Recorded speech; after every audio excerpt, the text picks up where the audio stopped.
Boa tarde, meu nome é Jonathan Teixeira Rodrigues. Sou o João Antônio Barbosa de Freitas, mais conhecido como JB. Somos professores e hoje viemos falar para vocês um pouco sobre a segunda fase do modernismo, especificadamente sobre José Lins do Rego, que foi um renomado autor da nossa literatura brasileira. Bom, a segunda fase do modernismo deu início em 1930 e foi até 1955. Conhecida também como geração de 30, essa fase foi marcada pela consolidação dos ideais modernistas, apresentado na semana de 1922.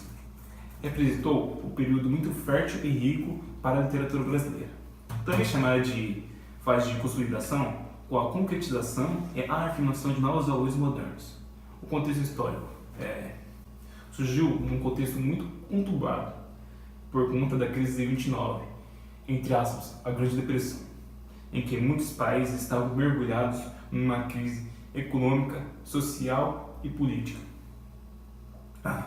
No Brasil, a Revolução de 30 foi representada por um golpe de Estado, dando início à Era Vargas e o fim das oligarquias de Minas Gerais e São Paulo, denominado de política café com leite. Sobre algumas características são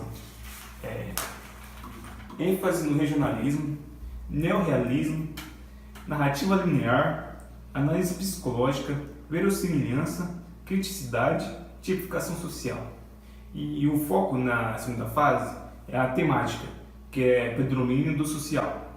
A linguagem também é muito importante nessa fase, que é o padrão urbano culto. E sobre a prosa de 30, o grande foco da prosa de ficção foram os romances regionalistas e urbanos. Preocupado com os problemas sociais, a prosa de 30 se aproximou da linguagem coloquial e regional. Então, assim, ela mostrou a realidade de diversos locais do país, como tanto no campo, tanto na cidade. Os principais autores dela são José Américo de Almeida, Graciliano Ramos, Jorge Amado, Raquel de Queiroz e José Lins do Rego, que publicou em 32 seu romance Menino de Engenho. Era ambientado nos engenhos nordestinos e aborda a temática do ciclo do açúcar no Brasil. Sobre a poesia, o melhor momento da poesia brasileira aconteceu nessa fase, na segunda do modernismo, e ela se caracterizava pela abrangência temática em virtude da racionalidade e questionamentos que norteavam o espírito dessa geração. Então, assim, esse movimento ficou conhecido como a poesia de 30. Os principais autores da poesia foram Carlos Drummond de Andrade, Cecília Meirelles, Mário Quintana, Murilo Mendes, Jorge de Lima e Vinícius de Moraes.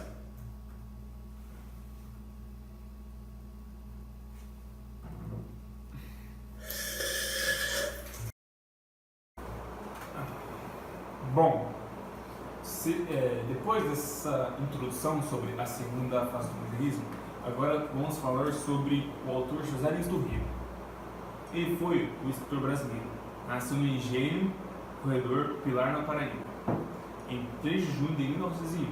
Seus pais eram João do Rio Cavalcante e Amélia Lins Cavalcante. Iniciou os seus estudos no Colégio Itabaiana, na Paraíba. Logo após, passou para o Instituto Nossa Senhora do Carmo e posteriormente para o Colégio Diocesano Pio X, em João Pessoa. Quando mais velho, estudou no Colégio Carneiro do Leão e Oswaldo Cruz, no Recife, onde revelou seu gosto pela literatura. E trazia consigo, desde a infância, conhecimento relacionado à terra, que passaram de geração para geração por pessoas como seus pais, que serviam no Nordeste açucareiro. Em 1920, iniciou os seus estudos na Faculdade de Direito em Recife.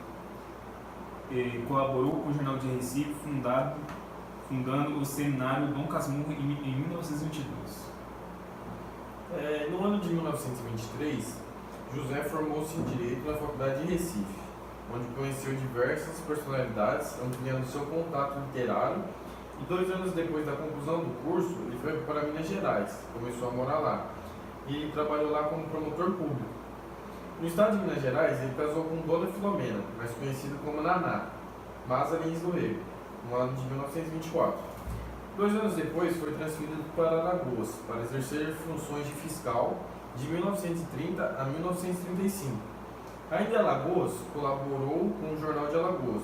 Participou do grupo Raquel de Queiroz, Jorge de Lima, Graciliano Ramos, Aurélio Buarque de Holanda, Aloysio Branco, entre outros. Em 1932, ele publicou seu primeiro romance, que foi O Menino de Engenho, que conquistou vários prêmios e conquistou o prêmio da Fundação Graça Aranha. E no ano seguinte, ele publicou O Doidinho, que foi o segundo livro do ciclo Cana de Açúcar. Após isso, manteve intensa e constante atividade na área de literatura, publicando um livro por ano. No ano de 1935, mudou-se para o Rio de Janeiro, exercendo o cargo de fiscal do imposto de consumo. Como de costume, foi de colaborador de diversos jornais e periódicos. Em 1937, publicou Pureza, seu primeiro romance a fugir da temática do ciclo da cana-de-açúcar. Seu romance Água Mãe recebeu o prêmio Felipe de Oliveira, em 1941. E ele escreveu mais duas obras nessa linha. E em 1943, Fogo Morto, que retornou à temática da realidade nordestina. Ele ficou conhecido e eternizado como um dos grandes autores brasileiros a registrar um panorama histórico e de sua época em suas obras. E em 1947 ele recebeu o Prêmio Prado, através do romance Eurídice. José Lins do Rego foi recebido pelo acadêmico Austrégélio de Ataíde, em 1956, como sucessor de Ataulfo de Paiva na cadeira, 25, tornando-se o quarto a ocupar o lugar. O romancista e jornalista faleceu no dia 12 de setembro de 1957, no Rio de Janeiro.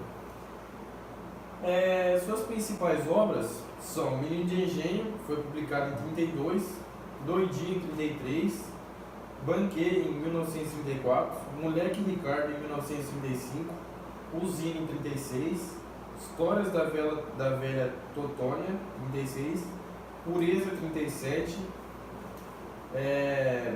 Pedra Bonita em 38, Riacho Doce em 39, Água Mãe em 1941, Gordos e Magos em 1942, Fogo Morto em 1943, Poesia e Vida em 1945, Eurídice 47, Bota de Sete Léguas 1951, Homens, Seres e Coisas 1952, Cangaceiro 53, A Casa e o Homem 54, Roteiro de Israel 1955, Meus Verdes Anos 1956, Gregos e Troianos 1957, Presença do Norte na Literatura Brasileira 1957. E O Vulcão e a Fonte, em 1958. Como percebemos, uma obra após a outra, de Aliandro. É uma bibliografia. Vamos falar agora sobre o livro Doidinho. Doidinho, de José Lins do Rego, é o segundo livro do autor. Foi publicado em 1933. Isso faz parte historicamente conhecido pelo ciclo da cana-de-açúcar. Misturando lembranças da infância e adicionando a isso diversos elementos ficcionais, ele criou um personagem doidinho, com o apelido escolar do menino Carlos de Mello, que foi recém-entrado na adolescência, que é descendente de uma abastada família dona de um engenho. O garoto tem apenas 12 anos e é enviado para estudar no Instituto Nossa Senhora do Carmo, que era uma escola em Itabaiana. A fama do diretor e do dono, que era o Sr. Maciel, é de usar métodos violentos, via palmatória e castigos. Ele usava isso para manter a disciplina entre os alunos, mesmo no caso daqueles que ele apresentava dificuldade no comportamento. E Doidinho vê-se então repentinamente extraído do mundo livre, desimpedido de sua infância, para uma vida totalmente inédita, cheia de novidades, para um menino criado dentro de uma fazenda. Logo, acostuma-se com o aprendizado, tosco e difícil do professor. Sente as primeiras pulsações do amor por uma colega de sua sala. Contrai vínculos de amizade sincera, ao mesmo tempo que contempla a sordidez de índole e comportamento de alguns outros colegas de sala. Ele também sofre com a alimentação, os castigos impostos pelo professor, os revés no aprendizado de algumas lições, as injustiças que vê no cotidiano. Vai tornando-se homem, enfim, através de duras lições proporcionadas no dia a dia da escola. Bom, agora eu vou dar continuidade à nossa videoaula. É certo que ele também obtém suas pequenas vitórias, óbvio, né? Como o aprendizado rápido das matérias e suas leituras. Tanto que, quando volta para a fazenda, em suas férias, alguns meses depois, já leva dentro de si todos os remédios dessa transformação interior. Observa melhor a disposição do tecido social no qual está inserido. Sem forças para modificar o mundo, vence as voltas com os mesmos e outros problemas já experimentados antes na escola. E eles são de toda a ordem: mentira, inveja, soberba, opressão e ambição.